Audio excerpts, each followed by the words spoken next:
की हाल चाल है जनाब। तुसीं वेखदे पे हो अपना देश पंजाब टीवी ते मैं तुहाडा मेज़बान मोहम्मद रदीफ खरल। सब तो पहले अपने चैनल को करना सब्सक्राइब ते बेल आइकन ते क्लिक करना है। अच्छी ते बेहतरीन वीडियो का नोटिफिकेशन तुहानूं हमेशा मिलता रहे। तुसीं वेखदे रहो। अज लैके जनाब हाजिर है वाच सब्सक्राइबर मेरे बड़े प्यारे राजा साहब मेरे दोस्त हैं लाहौर तो। उन्होंने जनाब से मेरे वड्डे वीर भाई वसीम उन्होंने जनाब माल खरीदे 4 मझां ने अल्लाह के फजल नाल सारियां चंगी चंगी मझ लोड करके तो दोबारा वीडियो बनाते पे। ट्रक जा रहा है जनाब अल्लाह के फजल नाल। कैमरा मैं सब दिखाया जे हट के मझां भी दिखाया जे ते पीटी भी दिखाया जे। वैसे पीटी जनाब जा रहे हैं जनाब। पीटी ने बड़ी मेहनत बड़ी काबशा की ने बड़ी कोशिशां की ने। साढ़े कोशिशां सराया करो तुसीं मेहनत अल्लाह के फजल आए सन कल ते परसों माल सारा पास करके ते चले गए। बाकी जनाब तुहाडे सामने ये लेने देने मुकद्दर ने।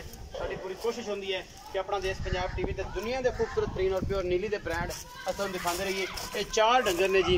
41 नंबर 4100 गड्डी का नंबर है जनाब। ते उत्ते सारा कुछ जरा जी अस तुहानूं दिखा रहे हैं जी। अल्लाह के फजल नाल 4 डंगर ने 3 सूइयां ने एक गब्बड़ जनाब। मैं ये जा रही अल्लाह ताला दे रसूल दे सुपुर्द एक मझ होर मेरे दोस्तों मेरे कज़न को जनाब लईए 3 इत्थे मेरे को लईयां ने ये जनाब जा रही ने अल्लाह ताला दे रसूल दे सुपुर्द करन लगे हैं। बाकी लेने देने मुकद्दर होंदे ने। अपना देश पंजाब टीवी की हमेशा अवलीन तरजीह रही है कि तुहाडे वास्ते नीली दे ब्रांड लैके हाजिर होंदे रहिए। अपना बहुत सारा ख्याल रखिया जे। मिलांगे अच्छी और बेहतरीन वीडियो नाल। अल्लाह